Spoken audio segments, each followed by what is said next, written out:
Sahib tax ஊடகத்திற்கு உங்களை அன்புடன் வரவேற்கிறேன்.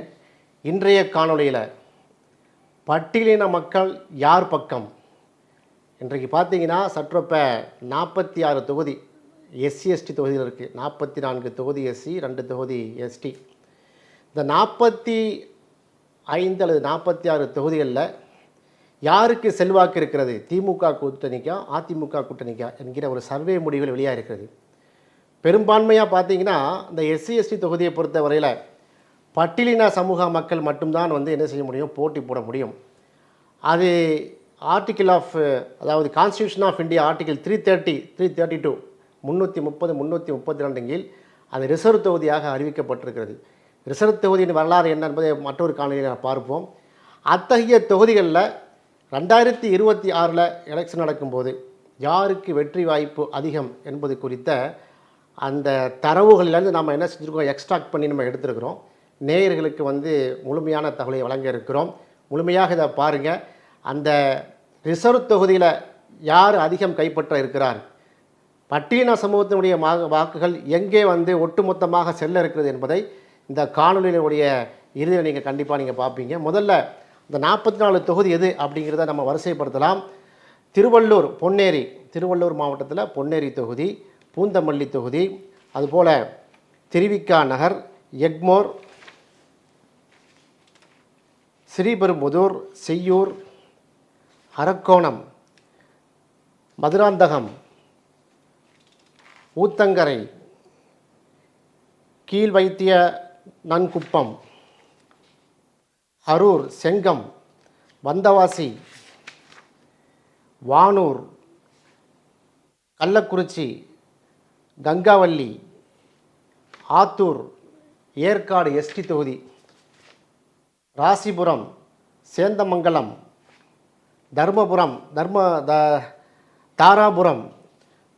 தாராபுரம், பவானிசாகர், கூடலூர், அவினாசி, வால்பாறை, நிலக்கோட்டை, கிருஷ்ணநாராயணபுரம், துறையூர், பெரம்பலூர், திட்டக்குடி, காட்டுமன்னார் கோயில், சீர்காழி, கீழ்வெள்ளூர், திருத்துறைப்பூண்டி, திருவிடைமருதூர், கந்தர்வக்கோட்டை, மானாமதுரை, சோழவந்தான், பெரியகுளம், சிறுவில்லிபுத்தூர், பரமக்குடி, ஓட்டப்பிடாரம், சங்கரங்கோவில், வாசுதேவநல்லூர், இப்படி கிட்டத்தட்ட 45, 46 தொகுதிகள் ஒன்றாக நம்ம பார்க்க இருக்கிறோம். இந்த தொகுதிகளை பொறுத்தவரையில் திமுக அதிமுக கூட்டணி சரிசமமான பலத்தில் இருக்கிறதா, எந்த பலத்தில் இருந்திருக்கிறது என்பதை பார்க்க வேண்டும். ஏதோ ஒரு 2026 சட்டமன்ற தேர்தலில் எந்த கூட்டணி அதிகமான அளவு வெற்றி பெற இருக்கிறது என்பதை பார்க்கும்போது திமுகவுடைய கூட்டணி தான் அதிக வெற்றி வாய்ப்பை தக்க வைத்துக் கொள்கிறது. இது சில ஆளுக்கு கசப்பாக இருக்கும், ஆனால் இதுதான் உண்மை. ஸ்டாலின் அங்கே அதிரடி காமிச்சிருக்கார். ஒட்டு மொத்தமாக அந்த கூட்டணியில் குறிப்பாக விடுதலை சிறுத்தைகள் கட்சி போன்ற தலித் சமூகத்துக்கு அதிக செல்வாக்குள்ள கட்சி திமுக கூட்டணி பக்கம் இருக்கிற காரணத்தால் ஒட்டு மொத்தமாக அங்கே அழுறாங்க. சற்றப்போ இந்த நாளைக்கு எலெக்ஷன் நடந்துச்சுன்னு சொன்னால் 44 தொகுதியில் 28 தொகுதியில் தம்பிங் மெஜாரிட்டியில் ஜெயிப்பாங்க டிஎம்கே. மீதம் இருக்கக்கூடிய 17 தொகுதிகளில் சில தொகுதிகள் அதிமுகவும் சில தொகுதி இழுபறியாகவும் இருக்கிறது. ஸோ மெஜாரிட்டியாக தலித் சமூகத்துடைய வாக்குகள், பட்டியலின சமூகத்துடைய வாக்குகள் திமுக கூட்டணி பக்கம் போகிறது. அதனுடைய ஸ்டாட்டிஸ்டிக்ஸ் தான் நான் உங்களை வாசிக்க போகிறேன். இப்போ உதாரணமாக எடுத்துக்கிட்டிங்கன்னா கிருஷ்ணராயபுரம், அது பார்த்திங்கன்னா திமுக, சிவகாமி சுந்தரி கிட்டத்தட்ட 96,000 வாக்குகளை பெற்றார்கள், 53%. அவருக்கு கீழே அதிமுக வேட்பாளர் 36% தான் பெற்றார். இது அவர் தக்க வைத்துக் கொள்கிறார், திமுக கூட்டணி தக்க வைத்துக் கொள்கிறது இந்த தொகுதியை. காட்டுமன்னார் கோயில், சிந்தனை செல்வன் விடுதலை சிறுத்தைகள் கட்சியினுடைய பொதுச் செயலாளர் அண்ணன் சிந்தனை செல்வன் இருக்கிறார். கிட்டத்தட்ட 86,000 ஓட்டுகள் வாங்கினார், 49%. திரும்பவும் அந்த தொகுதியை விசிக, அதாவது திமுக கூட்டணி தக்க வைத்துக் கொள்கிறது. அதுபோல் அமுலு, திமுக, அவன் என்னென்னா குடியாத்தம் தொகுதி, கிட்டத்தட்ட 1,00,000 வாக்குகள் வந்து பெற்றார்கள். அதே தொகுதியை திமுக தான் தக்க வைத்துக் கொள்கிறது. அதுபோல் பரந்தாமன் எக்மோர் தொகுதியை அட்வொகேட் பரந்தாமன் நாடறிந்த பேச்சாளர், நல்ல ஒரு சிந்தனையாளர். அவர் வந்து 68,000 வாக்குகளை வந்து வெற்றி பெற்றார். திமுக 58%. அவரை எதிர்த்து போட்டியிட்ட அதிமுக கிட்டத்தட்ட பார்த்தீங்கன்னா 25% எடுத்தாங்க. அவருக்கும் அந்த எக்மோரில் வந்து திமுக கூட்டணி 38,000 வாக்கு வித்தியாசத்தில் வெற்றி பெற்றாங்க. திரும்பவும் 2026 வந்து தக்க வைக்கிறது. அதுபோல் வாசுதேவநல்லூர் அதை பார்த்தீங்கன்னா மதிமுக அவருடைய வேட்பாளர் வந்து 68,730 ஓட்டு எடுத்தாங்க. இப்போ கொஞ்சம் டஃப்பாக இருந்தாலும் மீண்டும் இந்த திமுக கூட்டணி வந்து இந்த இடத்தை கைப்பற்றக்கூடிய நிலையில் தான் இருப்பதாக அனைத்து செய்தி ஊடகங்களும் இந்த வந்து கருத்து தெரிவிக்கிறது. அடுத்ததாக பார்த்தீங்கன்னா வந்தவாசி என்றைக்குமே வந்து திமுகவுடைய கோட்டை. அம்பேத்குமார் நின்று டிஎம்கேல வந்து திமுக சின்னத்தில் நின்று வெற்றி பெற்றார் 2021. 55% ஓட் ஷேர் வந்து அதில் இருக்குது.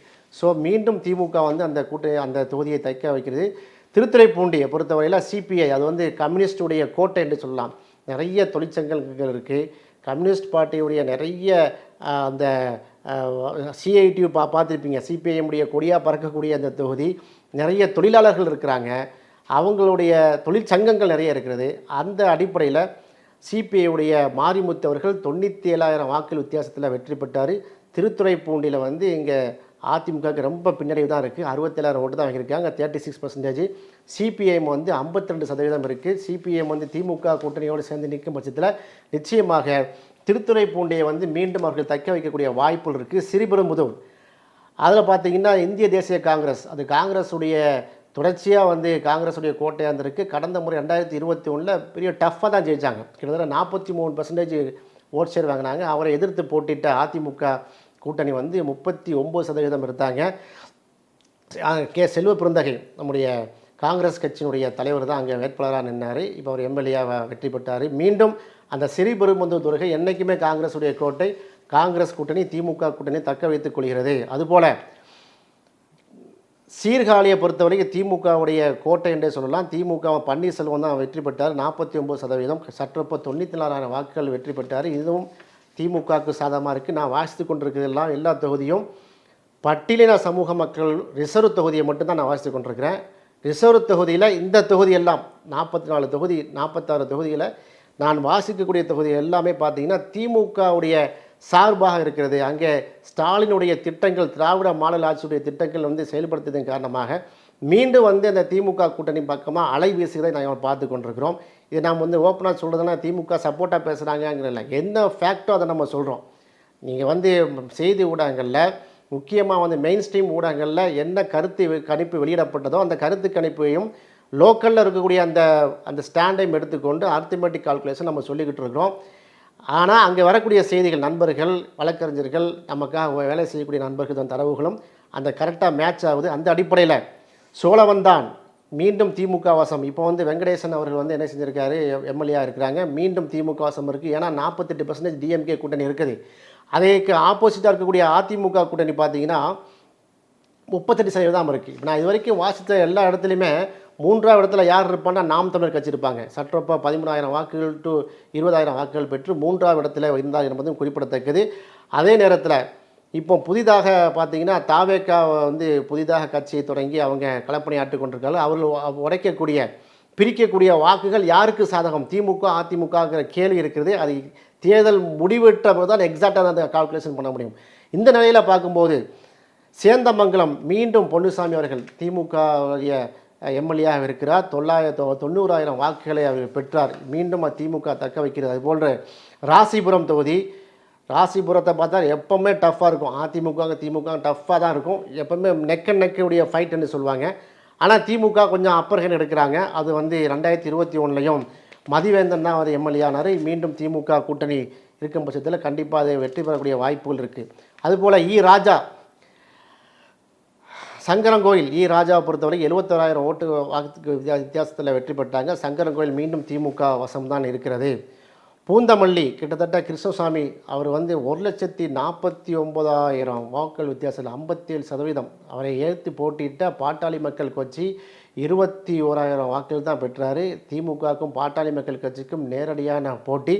பார்த்தீங்கன்னா 1,40,40,000 ஓட்டு திமுகவுடைய கிருஷ்ணசாமி, அதை எதிர்த்து போட்டியிட்ட பாட்டாளி மக்கள் கட்சியினுடைய வேட்பாளர் 55,000 ஓட்டு கற்றப்போ 90,000 வாக்கு வித்தியாசத்தில் வெற்றி பெற்றார். மீண்டும் அந்த பூந்தமல்லியை திமுகவுடைய கோட்டை ஆக இருக்கிறது. அதுபோல் பொன்னேரியை பொறுத்த வரைக்கும் இந்திய தேசிய காங்கிரஸ் துரை சந்திரசேகர் போட்டியிட்டார். அவர் வெற்றி பெற்றார். 994,000 வாக்குகளை பெற்றார். மீண்டும் பொன்னேரி வந்து திமுக வசமாக தான் இருக்கிறது. அதுபோல் பெரியகுளம் தொகுதி சொல்ல வேண்டிய அவசியமே இல்லை. அமமுகவுடைய நிறைய எதிர்பார்த்தாங்க அமமுகவுக்கு. ஆனால் அங்கே ஜெயிச்சது யாருன்னா திமுக.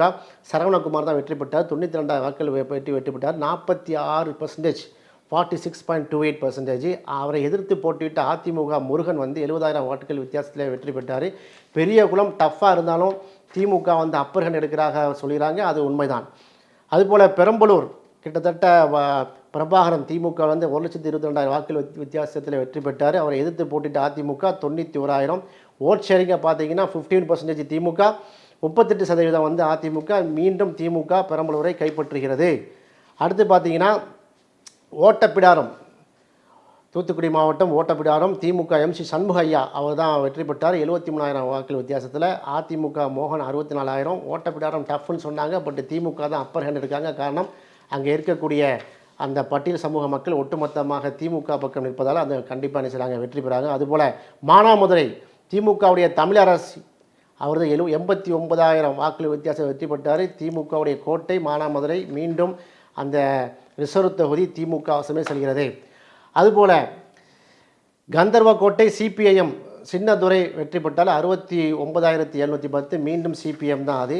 அதுபோல் தாராபுரம் கயல்வெளி வந்து வெற்றி பெற்றார் எல் முருகனை எதிர்த்து. பயங்கர டஃப்பான தொகுதி 89,986 திமுக வெற்றி பெற்றது. ஆனால் இது வந்து மிக மிக வெரி டஃப்பான தொகுதி. பாஜகவுக்கு சாதகமான தொகுதி என்று சொன்னாங்க. காரணம் அங்கே எல்லாரும் வந்து பார்த்திங்கன்னா திமுகவுக்கு எதிரான அலையன்ஸை கொண்டு வந்தாங்க. ஆனால் அதே தாராபுரத்தில் நிறைய ஒர்க் பண்ணியிருக்காங்க. கயல்வெளி வந்து நிறைய ஒர்க் பண்ணியிருக்காங்க. பார்க்கலாம் 2026 யாருக்கு சாதகம் என்று. அதுபோல் பனையூர் பாபு விடுதலை சிறுத்தைகள் கட்சி செய்யூர் தொகுதியில் 82,750 மீண்டும் தக்க வைக்கிறார்.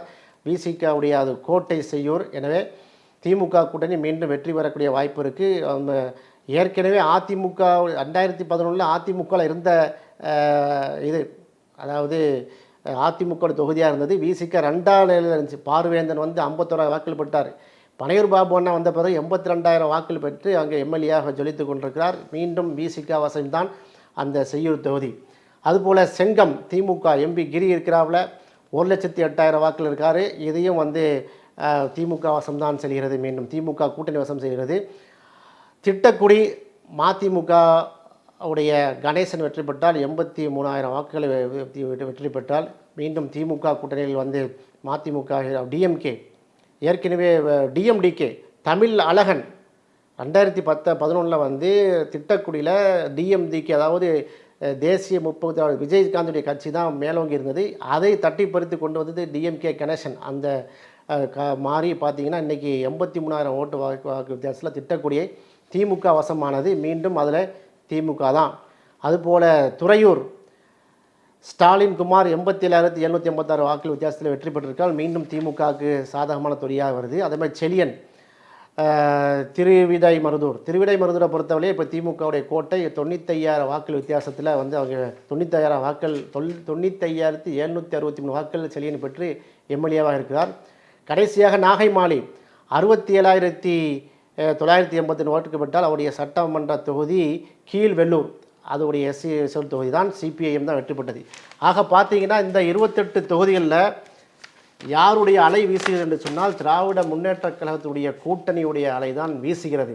இன்றைக்கு பார்த்தீங்கன்னா குறிப்பாக விழுப்புரம், சிதம்பரம் போன்ற நாடாளுமன்ற தொகுதிக்கு உட்பட்ட ஒரு 12 சட்டமன்ற தொகுதியில் இருக்குது. அங்கெல்லாம் வந்து அண்ணன் எடப்பாடியார் அவர்கள் வந்து இது போகிறார், ரேலி போயிட்டு இருக்கார்.